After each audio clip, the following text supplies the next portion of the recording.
오늘 우리가 함께 은혜 받고자 하는 말씀의 제목은 슬픔에서 기쁨으로의 반전의 은혜로 살라.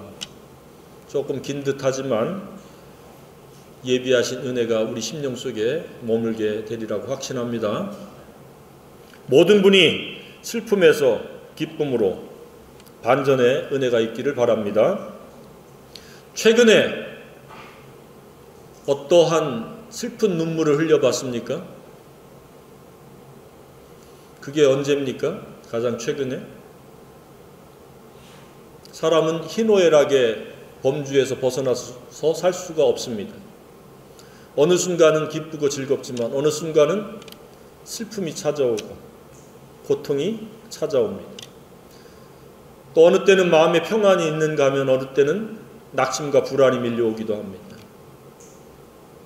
지금까지 살아오는 중에 슬프고 괴롭고 힘든 날이 많았습니까? 즐겁고 기쁘고 평안한 날이 많았습니까? 그것은 스스로 대답하시기를 바랍니다. 나는 전자인가 후자인가? 전자가 아닌 후자로 살아왔다면 그 사람은 복 있는 생애를 살고 있는 자입니다. 하나님께 은혜 받은 사람입니다. 하나님의 은혜는 이처럼 우리에게 평안을 주시고 기쁨을 주시고 즐거움을 주시고 감사와 만족과 행복을 주시는 분입니다. 은혜가 없는 사람은 주기적으로 슬프고 괴롭고 때로는 그 눈물을 흘리게 되어 있습니다. 오늘 함께 예배하는 모든 분들에게 그 남은 생애가 항상 즐겁고 기쁘고 감사하며 만족하며 풍성하며 행복이 가득한 날들이 되기를 주님의 이름으로 축복합니다. 하나님의 뜻이며 의도요 본심은 무엇입니까? 하나님 속에 있는 원래의 그 마음은 모든 사람이 은혜를 받아서 행복자로 살아가는 것입니다. 그러니까 불행은 반칙입니다. 행복이 원칙입니다. 반칙 속에 살아가는 분들이 가끔 있습니다. 하나님의 마음은 그 누구든지 다 구원받고 진리를 알고 행복자로 자유자로 살아가기를 원하시고 그러한 충분한 것들을 보여주시고 알려주시고 가르쳐주시고 배울 수 있게 해주셨는데 그만 관심 가져야 될 것은 관심을 갖지 않고 관심 가지지 말아야 될 것에 관심을 갖다 보니까 그런 반칙의 범위에서 살아갑니다. 반칙은 호루라기가 불고 축구에서는 옐로 카드를 받게 되고 더 한 번 더 심하면 레드 카드를 받아서 쫓겨납니다. 인생도 마찬가지입니다. 반칙은 불행입니다. 그리고 때때로는 삶의 기회를 원천적으로 하나님께서 막으실 수도 있습니다. 우리는 모든 사물 속에서 많은 것들을 느끼고 배울 수 있습니다. 그래서 우리는 인생의 반칙자가 되면 안 됩니다. 반칙은 대가를 치릅니다. 오늘 본문을 지나서 3장 33절에 뭐라고 말씀하고 있습니까? 주께서 인생으로 고생하게 하시며 근심하게 하시면 본심이 아니시로다. 하나님의 원래의 마음은 고생하고 근심하는 것이 아닙니다. 그것은 반칙하기 때문에 불가피한 차선책으로 고생하고 근심하게 하셨다라는 겁니다. 그러면 우리가 지나온 삶 속에서 내가 슬프고 괴롭고 눈물을 흘렸던 이유가 무엇이에요? 하나님의 뜻에 벗어난 반칙을 했기 때문에 그런 결과를 맞이한 겁니다. 누구 핑계대고 탓할 이유가 없습니다. 반칙은 고통이요, 근심이요, 낙심이요, 슬픔입니다. 그래서 불행은 무엇입니까? 하나님의 원래의 의도, 본래의 마음을 하나님에서 원하시는 것에서 벗어나서 살 때에 생기는 결과입니다. 오늘 이 에레미야 애가서는 슬픔으로 가득 찬 그러한 노래입니다. 하나님의 의도대로 살지 않을 때 어떠한 고통과 아픔과 슬픔과 눈물, 그리고 환난과 곤고, 피곤과 황폐가 따르는지, 어떤 괴로움에 노출될 수 있는지를 보여주는 말씀이 에레미야 애가입니다. 따라서 자신이 살아가면서 슬프고 힘들고 괴롭고 어찌할 바를 모르고 유리방황하고 있고 도무지 마음이 혼란하고 속상하고 억울하고 힘들 때 예레미야서 애가서를 조용히 묵상하면은 그 원인을 발견하게 되고 해결 방법을 찾게 되리라고 생각합니다. 앞서 말씀드렸듯이 불행이나 고통 우연이 없습니다. 하나님의 의도에서 벗어나는, 반칙하면은 생기는 결과입니다. 우리가 사는 상황은 쭉 이어지는 것 같지만 실상은 우여곡절이 많습니다. 희노애락이 계속해서 이어집니다. 그런데 신실한 하나님을 사랑하는 사람들의 특징은 그 우여곡절이 적습니다. 평안이 지속적이고 즐거움과 기쁨이 지속적이고 만족과 감사와 찬양과 영광을 돌리는 것들이 계속되어지지만 그렇지 않은 사람들의 특징은 우여곡절이 심합니다. 며칠간 잠잠하다가 또 며칠간 또 언제 그랬냐는 듯이 그 우여곡절이 생깁니다.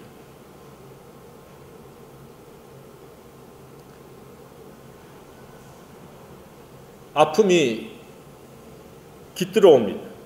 그리고 또 그것이 시간이 지나서 해결이 되어지는 듯하면 또 잊어버리고 또다시 그것을 되풀이합니다.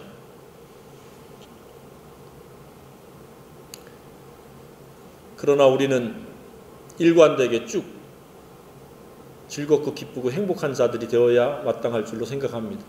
하나님이 그걸 기뻐하십니다. 어느 부모가 자식이 우여곡절을 많이 겪고 슬프고 또 눈물을 흘리는 그런 생애를 원하는 부모가 어디 있겠습니까? 하나님도 우리의 아버지로서 마찬가지입니다. 그의 모든 피조물들이 한 사람 한 사람이 은혜를 통해서 즐겁고 기쁘고 행복하기를 원하시는 겁니다. 그런데 그렇지 못한 경우가 더러 있습니다. 그래서 이렇게 하나님께서 우리에게 말씀을 우리에게 오늘날 읽을 수 있고 깨닫도록 이렇게 말씀을 주신 줄로 생각합니다.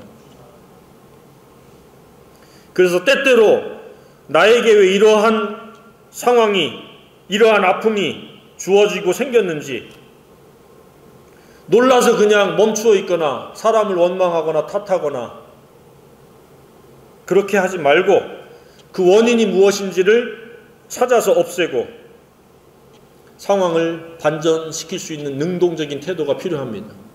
오늘 이 말씀이 그런 역할이 되기를 바랍니다. 본서는 슬프다로 시작되는 슬픈 노래입니다. 1장에 뭐라고 시작합니까? 슬프다 이성이여. 2절에도 밤에 슬피우니 눈물이 뺨에 흐름이여. 사랑하던 자들이 그들 중에서 그에게 위로하는 자가 없고 친구도 다 배반하여 원수들이 되었도다. 이 말씀에 공감하는 사람들이 생애 가운데 많이 있을 겁니다. 4절에도 슬퍼함이요. 그 다음에 2장에서도 슬프다 주께서 어찌 그리 진노하사. 얼마나 슬픔이 컸으면 눈물이 11절에 상하여 내 창자가 끊어지며 내 간이 땅에 쏟아졌으니 애간장이 녹는다라고 하는 표현이 있잖아요. 그걸 지금 에레미야가 그렇게 고백을 하고 있습니다. 3장에서도 동일하죠. 48절에 눈물이 시내처럼 흐르도다. 얼마나 많은 눈물을 펑펑 쏟았으면 내 눈에는 눈물이 시내처럼 흐르도다. 그러니까 이미 눈물을 흘린다는 것은 슬픔을 지금 가지고 있는 상태 아닙니까? 슬프다가 6번 언급되고 눈물이 5번 언급이 됩니다. 그러니까 슬프고 또 슬프고 눈물을 흘리고 또 눈물을 흘리는 겁니다. 그런데 위로하며 중요한 것은 회복시켜 줄 자가 없다고 고백합니다. 1장 16절에 이로 말미암아 내가 우니, 운다는 것은 이미 슬픔의 감정이 표출되는 게 눈물 아닙니까? 내 눈에 눈물이 물같이 흘러내리며 나를 위로하여 내 생명을 회복시켜 줄 자가 멀리 떠났음이로다. 원수들이 이김에 내 자녀들이 외롭도다. 소위 말해서 어떤 상황이에요? 아무도 자기 편이 없어요. 하나님도 꼭 떠난 것 같은 느낌이고, 앞을 봐도 옆을 봐도 밑을 봐도 자기를 위로하고 구원해 줄 자가 없어요. 소위 이것을 가리켜서 사면초가라고 이렇게 사람들이 이야기합니다. 살아가면서 언제 사면초가의 상황을 직면한 적이 있습니까? 그것은 하나님이 우리를 낮추시려고 그런 상황을 잠시 허락하신 겁니다. 감정적으로는, 내면 세계는 슬픔과 눈물과 애통과 근심이고, 환경적으로는 환난과 공고, 유리하는 고통, 멸망과 황폐고, 신체적으로는 피곤하다고 13절의 1장에 피곤하여 황폐하게 되었도다. 내 힘을 피곤하게 하셨으며 감당할 수 없는 고통을 당한, 인간관계의 사회적으로는 배반하고 원수뿐이고 비웃는 자들 뿐이고, 더 이상 어떠한 나쁜 상황, 고통의 형편에 처할 수 있겠습니까? 천지 사방이 다 자기를 부정적으로 둘러싸고 있고 감싸고 있습니다. 이보다 더한 불행은 없을 겁니다. 안으로 밖으로 전후 좌우 위아래로 사면초가의 불행입니다. 기뻐할 만한 내용, 즐거워할 만한 이유가 전무한 겁니다. 실제 슬프면 그렇죠. 먹는 것도 보는 것도 갖는 것도 마음이 없잖아요. 그런데 미련이 있겠어요. 지금 상황이 그렇다는 이야기입니다. 이럴 때 상당수의 사람들은 어떻게 해요? 자포자기하죠. 될 대로 되라, 에라이 하고 자포자기를 합니다. 아니면 이 상황을 자기 탓으로 돌리지 않고 남 탓을 하기 위해서 핑계와 합리화거리를 찾습니다. 그래서 끊임없이 누군가 증오의 대상을 삼습니다. 그런데 그렇게 할수록 마음이 편해지는 것이 아니라 더 이 불만과 곤고와 괴로움이 가중되어집니다. 또는 알코올에 의존합니다. 한 잔 걸치자. 걸치는 게 아니라 완전히 알코올에 지배받으려고 자기 몸을 알코올에 내어주는 겁니다. 그래서 만취가 돼가지고 이상한 사람으로 돌변해버립니다. 길거리가 방위돼버리고 화장실로 변화버리고, 그것도 이제 안 되면 극단적인 선택을 생각하거나 시도합니다. 그게 자살입니다. 그런데 그것으로 해결이 되지 않습니다. 최악으로 해결하려고 하는 시도에 불과한 겁니다. 최악은 최선으로 해결해야 됩니다. 거의 대부분의 사람들은 최악의 상황이 오면 최악으로 반응을 하고 최악으로 해결하려고 해요. 얼마나 미련한 짓입니까? 그러니 불난데다가 휘발유 끼얹는 것과 다를 바가 없습니다. 냉정해져서 성령 안에서 자기 자신을 살펴보며 기도하며 회개할 것을 찾아서 근본적으로 원인적인 것을 없애버리는, 반전을 꾀할 수 있는 그러한 용맹한 영적 전투자가 되어야 할 줄로 생각합니다. 시시하게 그 조금의 어려움 때문에 그냥 자기 자신이 그냥 감정적으로 신체적으로 다 맥이 다 빠져가지고 어찌할 바를 모르면 그 다음에는 다음에 사탄이 또 동일한 방법으로 그에게 도전합니다. 아, 요거 약하네, 이 부분에 감정적으로 약하네, 욕심이 약하네 하면 계속 집요하게 그를 무너뜨려가지고 사면 초과의 상황에 맞닥뜨린 겁니다. 그러나 한 번 이기고 나면 세네, 함부로 못 건드립니다. 사탄이라고 하는 어둠의 권세는 우리의 심리적인 부분에 있어서 어디가 약한지 어디가 취약한지를 정확하게 알고 있습니다. 그래서 거기에 빈틈이 딱 생기면 집요하게 공격해서 사면 초과의 상황을 만듭니다. 아무도 누구도 그에게 그렇게 사면 초과가 되라고 한 적이 없습니다. 스스로 자초하는 것이 대부분입니다.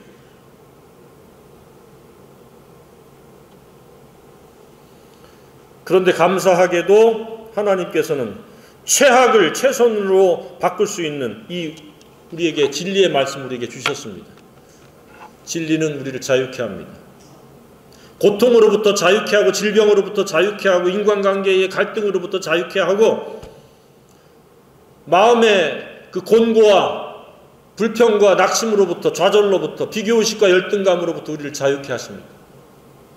가장 큰 자유는 죄책감과 양심의 가책으로부터의 자유를 주시는 겁니다.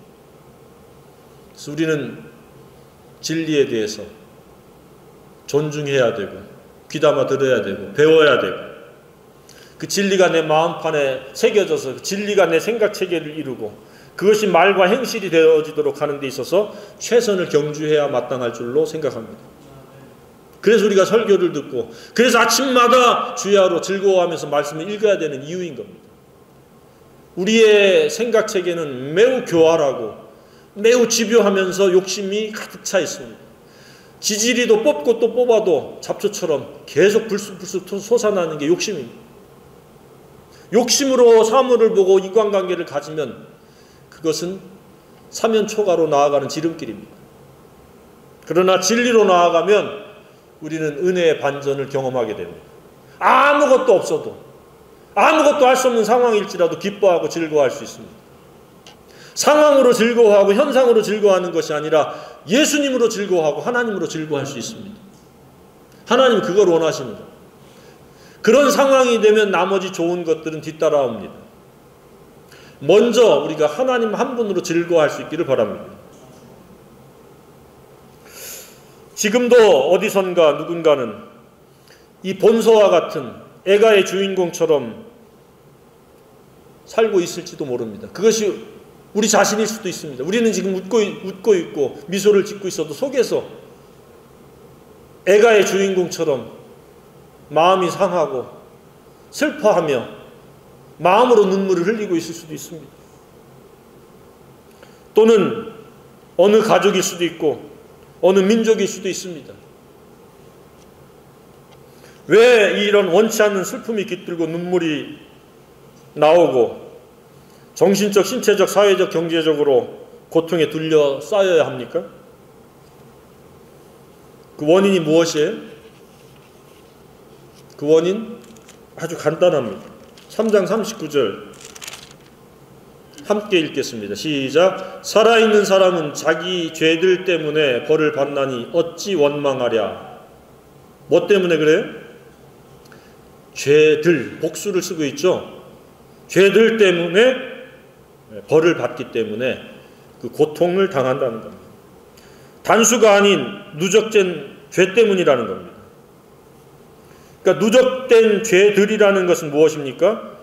바로바로 죄를 회개하고 털어내야 되는데 털어내지 않고 그것이 쌓였다는 거예요. 아모스서에도 서너 가지 죄 때문에 불로 징계하신다고 거듭해서 말씀하고 있습니다. 약 한 7, 8차례 반복해서 내가 두로의 서너 가지 죄 때문에 불을 보내리니 어디에 불을 보내리니 하는데 거기에 보면 꼭 서너 가지 죄 때문에 그렇다는 거예요. 서너 가지. 죄는 하나님께서 무엇로 생각하세요? 45절에 우리를 문나라 가운데서 쓰레기와 폐물로 삼으셨으므로 죄는 하나님 보실 때 쓰레기와 폐기물과 같다. 하나님이 잘 은혜를 베풀고 반전의 기회를 줄 수 있는 그러한 상태가 아니라는 거예요. 그래서 죄는 어떻게 해야 돼요? 회개해야 돼요. 우리 몸에 때가 생기면 어떻게 해요? 비누로, 타월로 씻어내듯이 우리 마음의 죄는 우리 입으로 하나님 앞에 자백해야 됩니다. 그 방법 외에는 없습니다. 그게 어려워요? 그러면 죄는 없어집니다. 그러면 우리는 다시 쓰레기와 폐물이 아닌 하나님의 거룩한 백성이요 자녀요 특별한 하나님의 소유가 되어집니다. 죄들은 적당히 넘어갈 수 없다는 이야기입니다. 회개하지 않으면 회개할 때까지 하나님 분노의 매를 맞게 되는 그런 대상일 뿐이라는 겁니다. 3장 1절 여호와의 분노의 매로 말미암아 고난당하는 나로다. 분노의 매. 부모님들이 언제 회초리를 들어서 때려요? 죄가 있어요. 하나님도 마찬가지. 그래서 해결책은 간단합니다. 40절 같이 읽습니다. 시작. 우리가 스스로 우리의 행위들을 조사하고 여호와께로 돌아가자. 누가요? 다른 사람들이 지적하고 드러내는 것이 아니라 스스로의 행위들을 조사하고 회개하고 하나님께 돌아가자. 정직하게 있는 그대로 하나님 앞에 생각과 행위들을 조사해서 회개하고 시인하고 하나님께 나아가야 됩니다. 그런데 여기서 중요한 것은 자기 자신의 잣대로 자신을 조사하고 살피면 아무것도 찾을 수가 없습니다. 일반적이고 보편적인 관점의 잣대로 보면 다 옳고 다 바릅니다. 그러나 정직하게 하나님의 관점에서 자기를 바라봐야 돼요. 욕심은 부인되었는데 조금이라도 내 인기와 내 영광, 내 명예를 생각해서 무언가를 추구하고 있지 않은가. 정말로 이 내 삶을 통해서 하나님이 영광 받으시기를 원하는 마음으로 그 일들을 추진하고 진행하고 있는가. 하나님은 영광 받으시기 위해서 존재하십니다. 그래서 사람이 영광을 가로채려고 하면 그것은 고통이라고 하는 대가, 불행이라는 대가를 지불해야 됩니다. 많은 사람들이 여기에 발목이 잡힙니다. 스스로 왕처럼 주인인 양 살지는 않았는가. 무엇을 결정할 때 예수님은 어떻게 결정했을까? 하나님 같으면 무엇을 원하셨을까라고 하는 질문을 하면서 결정을 하고 추진을 해야 되는데 이미 정확한 것들은 결정할 필요가 없겠지만 애매모호한 것들은 전적으로 하나님의 주권을 의지해서 물어야 됩니다. 근데 자기가 주인인 양, 자기가 선택하고 자기가 결정하고 잘못되면 그때 하나님 원망한다? 그러면 그 대가는 고통이요 눈물입니다. 자기의 생각과 힘으로 살고 있지 않은가. 너무도 많은 사람들이 이 범주에 살고 있죠. 자기의 힘과 노력으로 열심히만 하면 된다. 그 자체가 벌써 악이요 고통입니다. 하나님은 하나님을 의지해서 살기를 원하십니다. 하나님의 도우심 속에서 우리가 걸음을 걷고 미래를 향하기를 원하십니다. 하나님이 싫어하는 것 중에 하나가 자기의 힘을 생각을 앞세워 살아가는 것. 이것은 악이라고 정의를 내리고 있습니다. 우리는 영적인 피조물인데 지나치게 정신적이고 혼적이고 육의 우선순위를 두고 살지는 않은가. 그것도 무시하라는 건 아닙니다. 영과 혼도 필요합니다. 그러나 영적인 입장에서 혼과 육이 존중되어져야 되지 영은 무시되어 버리고 하나님 말씀과 진리는 온데간데없고 그냥 내 정신세계를 즐겁게 하고 내 눈을 즐겁게 하고 내 육체를 즐겁게 하고 내 입을 즐겁게 하고 내 귀를 즐겁게 하려고 하는 시도하는 것들은 그만큼 즐긴 만큼의 또 다른 고통이 기다리고 있을 가능성이 있다는 점입니다. 주 안에서 즐겨야 됩니다. 먹든지 마시든지 하나님 영광을 위해서 해야 됩니다. 아니면 인간관계에서 나에게 상처를 주고 나를 까닭없이 미워하고 부당하게 원수가 된 사람에 대해서 용서하지 못하고 쓴뿌리를 가지고 있지는 않은가. 마음속에 그런 원망의 쓴뿌리는 내 신체를 칩니다. 면역력을 떨어뜨릴 뿐만 아니라 마음의 평안을 완전히 다 도적질해 갑니다. 그래서 내가 원망을 가지고 있고 증오심을 가지고 있다고 해서 상대가 변하지 않습니다. 내가 빨리 지나가다가 개 짖는 소리를 들었다. 개한테 물릴 뻔했다. 그렇게 생각하고 빨리 벗어나야 됩니다. 아, 재수없어. 오늘 내가 계속 개 짖는 소리에 민감하게 반응하면 자기만 손해인 거예요. 세상 살다 보면 별의별 일이 다 있어요. 그렇죠? 개 같은 상황을 많이 맞닥뜨려요. 도무지 이해할 수 없는 그런 행동들을 나에게 하는 사람들도 가끔 있어요. 그럴 때 빨리빨리 털어내야 됩니다. 아, 이런 사람도 있구나. 불쌍하다. 라고 시청각적인 교육으로 충분합니다. 그리고 사람들은 흔히 착각하는 것 중에 가장 고약한 착각이 무엇이냐 그랬더니 자신만 옳고 뛰어나고 최선이라고 하는 교만에 휩싸여 살아간다는 겁니다. 은연중에 그렇습니다. 그래서 세 사람만 모이면 누구 한 사람 도마 위에 올려서 난도질합니다. 뒷담화를 합니다. 그러면 그 뒷담화를 당하는 상대보다 그가 나은가? 결코 그렇지 않습니다. 뭔가 두드러진 팩트가 있는 잘못은 책망하고 바르게 잡아주는 게 사랑입니다. 뒷담화는 사랑이 아닙니다. 그래서 하나님께서 보시는 죄와 사람이 생각하는 죄가 괴리가 있습니다. 사람은 도덕적이고 윤리적인 것만 가지고 왈가왈부하면서 죄라고 생각합니다. 그래서 누군가가 뭔가 불륜을 하고 누군가가 부도덕하면 그거 가지고 막 입방아를 찧어댑니다. 그런데 하나님께서는 하나님께 대한 마음가짐, 하나님이 의도하는 그 뜻에 얼마나 신실한지의 여부에 관심을 가지고 죄를 따지십니다. 그래서 가장 큰 죄는 사회적이고 윤리적이고 도덕적인 죄가 아니라 하나님을 마음에 두지 않는 것이 가장 큰 죄입니다. 그런데 사람들은 그것에 대해서 심각성을 몰라요. 자기 마음에 하나님을 두지 않았구나. 또 하나님을 둘 뿐만 아니라 그분이 나의 전부요 사랑이 되어야 하는 겁니다. 하나님이 나의 사랑입니까? 많이 찔리죠? 왜냐하면 사람은 욕심에 의해 가지고 이것도 사랑하고 저것도 사랑하고 여러 가지 사랑의 대상들을 많이 담고 있는데 그러다 보니까 자리가 없어요. 하나님을 마음에 둘 자리가 없어요. 마음에 두지 않는데 어떻게 사랑이 이루어져요? 그러니까 이 사랑하는 것들이 공급되어지면 막 좋아라 하고 이러한 사랑이 충족되지 않으면 자기가 좋아하는 것들과 그 사랑하는 것들이 채워지지 않으면 금방 낙심해버리고 불안해하는 거예요. 오늘 이 시간 닭을 몽땅 뽑아서 핀셋으로 뽑듯이 숨겨져 있는 것을 다 뽑아버리고 하나님을 마음에 담기를 바랍니다. 그리고 그분이 나의 사랑임을 고백하시길 바랍니다. 그분은 나에 대한 충분한 사랑을 보여주셨습니다. 얼마나 더 큰 사랑을 보여줄 수 있어요? 죄가 없으신 분이 사람의 몸을 입고 이 땅에 오셔서 만신창이가 되셨어요. 육체적으로 만신창이가 되고 명예적으로 만신창이가 되셨어요. 침뱉음을 당하고 따귀를 맞으시고. 왜요? 나를 사랑해서 우리를 사랑하셨어요. 그래서 그분이 그 사랑에 대해서 우리가 반응하기를 원하시는 거예요. 다른 거 하나님 원하지 않아요. 그 사랑에 대해서 우리가 반응하고 고백하고 그 사랑을 간직하고 있으면 나머지는 우리에게 필요한 만큼, 너무 많으면 오히려 그것이 화가 될 수 있으니까 필요한 만큼 채우시고 좋은 것으로 우리에게 보답해 주시는 분이라고 확신합니다. 그 하나님을 경험할 수 있기를 바랍니다.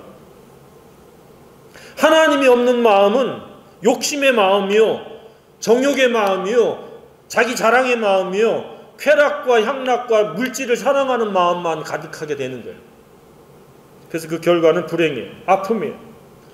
그것이 채워질 리가, 골고루 다 내가 원하는 욕심이 채워질 리가 만무하잖아요. 살아가면서 내 욕심이 채워진 적이 있어요? 한 번이라도? 욕심은 결코 채워지지 않는 거예요. 아무리 날고 겨보세요. 아무리 많은 그 물질적인 부자라도 그 사람 마음에 다 채워졌나요? 안 채워진 거예요. 쾌락이 채워지나요? 인기와 명예가 채워지나요? 안 채워져요. 그러니까 아예 처음부터 다 내려놓으세요.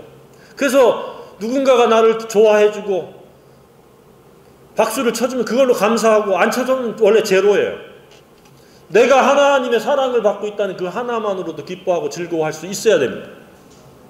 그 사랑이면 내게 충분하다 라고 고백하면 그 다음부터 우리 마음은 평안히 깃들게 되고 즐거움과 기쁨이 생기고 그것으로 만족하다고 고백할 수 있고 그것으로 감사하고 그것이 내 풍성한 삶의 이유가 되고, 그것이 나의 인격이 되어지고, 그것이 나의 사는 방법이 되어지고, 그것이 목적이 되어져서 내 시간과 물질과 에너지와 인간관계에 필요한 것이구나 라고 하는 확립이 되어지리라고 생각합니다. 내게 주어진 모든 내 주변의 사람들은 예수님 이 사랑을 알게 하기 위해서 나를 먼저 사랑을 느끼게 하시고 깨닫게 하셨구나. 그러면 내 마음은 자유해집니다. 죄로부터 자유합니다. 질병으로부터 분명히 자유해질 수 있습니다. 심판으로부터, 형벌로부터 자유해집니다. 인간관계로부터 자유해집니다. 슬픔과 괴로움과 눈물로부터 자유해집니다. 예수님이 없으면 기가 막히게 사탄이 내 욕심을 자극하고 억울한 마음을 갖게 하고 내가 손해봤다는 생각을 갖게 하고 내가 상처받았다는 마음을 갖게 해가지고 슬프게 만들고, 그래서 나를 무기력하게 만들어버리고, 그것이 어느 정도 회복이 되면 또 안 그런 것처럼 하다가 또다시 반복되고. 그래서 근원적으로 나는 예수로 말미암아 치유되고 회복되어져야 될 존재구나, 예수가 없으면 내가 큰일 나구나 라고 하는 그러한 확립된 건강한 하나님이 원하시는 생각의 사람들이 되어지기를 주님의 이름으로 축복합니다. 이게 복음입니다. 예수님이 없으면 우리는 반드시 살맛을 잃어버리게 되어 있습니다. 아무리 맛있는 것을 계속해서 일주일만 먹으면 입에서 욕 나올 겁니다. 한 번, 두 번은 맛있는데 일주일씩 한 번 똑같은 거 먹어보세요. 아무리 비싼 거라도. 세계 3대 진미를 한번 먹어보세요. 일주일만. 아마 입에 거품 물고 다시는 그거 이제 안 먹는다고 그럴 거예요. 우리는 간사한 찰나적인 인격이 아니라 정말로 사랑으로 다가오는 하나님을 인격으로 경험하고 만나야 되고 내 마음속에 모셔야 될 줄로 생각합니다. 사탄은 계속해서 눈에 보여지는 것, 손에 만져지는 것, 눈, 귀, 입, 이런 육체 중심으로 우리를 길들여가는 거예요. 그래서 그것으로 먹고 마시고 그것으로 즐거워하려고 그러는데 하나님 안에서 먹고 마시고 즐겨야 됩니다. 그렇지 않으면 우리는 언제 그랬냐는 듯이 그것으로 만족할 수 없어요. 한 번은 만족시킬 수 있을지 모르지만 두 번, 세 번 계속 똑같은 거로 만족을 시킬 수가 없는 존재들입니다. 그러다가 한순간에 살맛을 잃어버리고 슬픔과 눈물에 갇히게 되어지는 겁니다. 그게 전도서의 내용 아닙니까? 네 눈에 보이는 대로 쫓아 행하고 네 마음에 원하는 대로 행하라. 그러나 이 모든 일로 인하여 너를 심판하실 줄 알라. 너희가 아무 낙이 없다고 할 해가 가깝기 전에 너희 창조주를 기억하라. 이 마음에 원하는 거 눈에 보이는 대로 막 쫓아 행하는데 그것이 어느 정도 되는 줄 알아요. 그러나 한순간에 아무 낙이 없는 순간으로 맞닥뜨리게 되는 겁니다. 하나님만 우리를 만족시킬 수 있는 분입니다. 이걸 잊지 마시길 바랍니다. 육체가 병이 들면 입맛을 잃어버리듯이 영적인 영성관리를 하지 않으면 살아갈 의욕마저도 상실할 수 있다는 점입니다. 그래서 욕심이 나를 이끌어 가도록 내버려 두는 것은 어리석은 일이요 바보 같은 짓입니다. 그래서 사랑이 나를 이끌어 가야 됩니다. 예수님을 사랑하는 그 사랑의 마음이. 그래서 무엇을 해도 예수님을 사랑하기 때문에 하고 무엇을 안 해도 예수님을 사랑하기 때문에 안 하는, 그래서 이제는 내 인격이 바뀌어야 됩니다. 사고 체계가 바뀌어야 됩니다. 인정욕 그거 아무 중요하지 않아요. 사람의 박수 소리는 하나님과 점점 멀어져 간다는 소리로 생각하면 돼요. 그래서 박수 소리에 너무 연연하지 마세요. 쳐주면 고맙고 안 쳐주면 제로로 생각하시고, 하나님을 알지 못하는 무지, 하나님을 닮지 못하는 그 못난 자아는 사방팔방 적대적인 인간관계를 갖게 되고 온통 원망과 시비 속에서 증오와 분노로 살아갈 수밖에 없습니다. 그래서 예수님 때문에 살아가야 됩니다. 예수님의 인격을 이루어야 됩니다. 그러면 마음의 평안이 깃들게 되고 즐거움이 살아나고 힘든 일을 해도 새 힘을 금방금방 얻어서 간 기능이, 위 기능이, 모든 몸의 그 오장육부 기능이 활발해져서 남들보다 훨씬 짧게 자고도 더 많은 일을 피곤하지 않게 하게 된다고 저는 확신을 합니다. 이거 성경의 약속입니다. 하나님을 앙망하는 자는 새 힘을 얻으리니. 오늘 찬송가도 거친 길을 걸어가도 우리를 덮으시고 인도하시고. 그래서 우리가 두 가지를 항상 기억해야 됩니다. 첫 번째는 옳은 마음입니다. 옳은 마음은 하나님을 사랑으로 내 마음속에 모셔진 게 옳은 마음입니다. 도덕적으로 윤리적으로도 옳아야 되지만 그것은 인본주의적 관점에서 옳음이고, 하나님 보시기에 옳음은 하나님께서 나를 사랑하셨는데 그 사랑에 대해서 반응하고 그 사랑에 합당하게 내가 그 마음속에 간직하고 있는 것이 옳음입니다. 오늘 옳은 사람이 되길 바랍니다. 분명히 사랑해 주셨는데 그 사랑은 나하고 상관없는 것처럼 살아가면 그 사람은 나쁜 사람입니다. 나쁜 생각의 마음을 가진 사람은 삶도 나쁘게 되어지는 거예요. 그래서 나쁜 마음은 나쁜 마음만큼의 고통이 생기는 겁니다. 그러니까 하나님을 마음에 두지 않고 사랑하지 않으면 사랑하지 않는 만큼, 완악한 만큼 고통의 세기가 결정되어지는 거예요. 그래서 지지리도 고통당하고 어렵고 힘들다 그러면 자기 사랑에 빠져가지고 자기 연민에 빠져서 살아가는 사람이에요. 빨리 자기 연민을 내려놓고 자기를 부인하고 예수 사랑으로 가득하기를 바랍니다. 그러면 평안해지는 거예요. 이것이 옳은 마음이에요. 그런데 하나님을 사랑하지 않으면 자기를 사랑하고요, 세상을 사랑하고, 아까도 말씀드렸듯이 돈과 재물과 인기를 사랑하게 돼 있어요. 그것은 채워질 수도 없거니와 채워진다 할지라도 만족할 수 없어요. 속지 말기를 바랍니다. 잘못된 사랑은 옳지 못한 마음일 뿐만 아니라 그 대가는 반드시 지불하고 크다는 것을 알아야 돼요. 그래서 예전에 지불한 대가, 예전에 그 지불한 그 수업료로 충분하게 여기고 우리는 똑같은 잘못을 반복할 필요가 없습니다. 그래서 고통이 오면 즉각적으로 내가 예수님의 사랑에서 벗어났구나. 내 자신을 사랑하고 있고 내 욕심을 사랑하고 있고 보여지는 사물과 현상들을 사랑하고 있구나 라고 생각을 해야 돼요. 그럴 때 반전의 은혜를 경험할 수 있습니다. 어떠한 불행한 상황도 내가 하나님을 사랑하겠다고 고백하고 그 사랑 속에 내가 들어가면 눈 녹듯이 모든 상황들을 한순간에 하나님 풀어주시고 우리를 회복시켜 주신다고 확신을 합니다. 우리가 풀 수 없어요. 다른 방법이 없어요. 그 마음으로 살아가는 태도가 바른 태도예요. 두 번째, 바른 태도라고 하는 것은 윤리, 도덕적으로, 예절적으로 똑바르게 원칙적으로 살아가는 게 바른 삶이 아니고 하나님의 사랑으로 살아가는 태도가 바른 태도예요.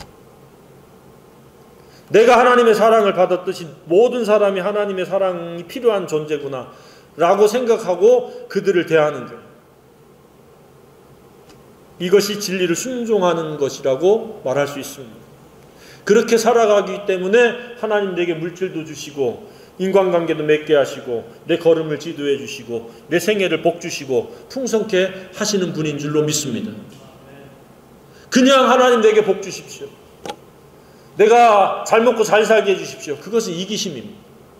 내가 누군가 예수님의 사랑을 공유하기 위해서 시간을 투자해야 되고 차비를 투자해야 되고 비용이 발생하고 밥을 한 끼 사주려면, 그래서 하나님 내게 이런 필요를 주십시오. 그러면 정당한 청구입니다. 그렇죠? 선한 일을 위해서, 바른 태도를 위해서. 그러면 하나님께서 복을 주십니다. 내가 요구한 것보다 더 많이 주십니다. 그런데 그냥 갑자기 느닷없이 무슨 맡겨놓은 것 마냥 자꾸 다른 사람들보다 많이 달라고 하는 것은 이기심이요, 그것은 도둑심보입니다. 바른 삶을 위해서 하나님께 기도해야 됩니다. 쉬지 않고 기도해야 됩니다. 그래서 우리는 예수 믿고 사랑 가운데 머문다는 말은 나는 이제는 사라졌다, 예수 사랑만이 내 속에 있다, 그러한 것과 다를 바가 없습니다. 그럴 때 어떤 불행을 끼치려고 사단이 도전하고 내 마음을 두드려도 우리는 이미 예수님과 2000년 전에 죽었다. 그래서 슬픔도 사라지고 고통도 사라지고 황폐함과 피곤과 모든 부정적인 것들이 다 우리에게서 떠나갈 줄로 확신합니다. 혹시라도 그러한 것들이 우리에게 밀려온다 할지라도 예수 이름으로 물리칠 수 있기를 바랍니다. 내가 주님을 사랑하고 나를 흔들어 봐라. 그렇다고 내가 예수님 사랑에서 벗어날까? 나는 오직 예수로 살아간다. 예수님이 나의 삶의 방법이다. 예수를 공유하는 것이 내 생의 목적이다. 라고 하는 그 두 가지만 확립되어진다면 그 생애는 하나님의 천군 천사의 보호 아래 속에서 그 삶이 진행되어지리라고 확신합니다. 그런 하나님을 경험할 수 있기를 바랍니다. 뜬금없이 욕심을 채우려고 동분서주하지 말기를 바랍니다. 불필요한 고통과 눈물을 흘리지 않기를 바랍니다. 나는 행복자라, 주 안에서 춤추고 싶은 마음을 가지고 산다라고 하는 그런 주인공들이 다 되시기를 주님의 이름으로 축복합니다. 찬양하겠습니다.